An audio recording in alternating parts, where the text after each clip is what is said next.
to show you how to make this super cute and easy little star. Start off by making a magic ring. Then chain 3.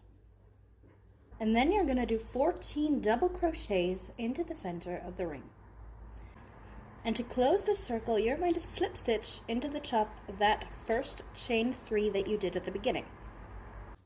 And now you're going to chain 6. Now into the third stitch from the hook, you're going to do a single crochet. And then a half double crochet into the very next space. And then a double crochet into the very next stitch. Then in the last stitch, you're going to do a treble crochet. And that's the first point of your star done. You're going to skip 2 chains in the circle and slip stitch into the third to connect it.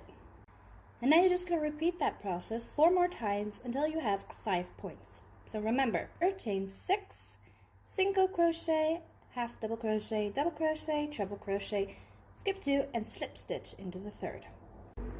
And that's all there is to this star. You're going to weave in your ends, and if you would like, you can block it to make sure that it's got nice pointy ends.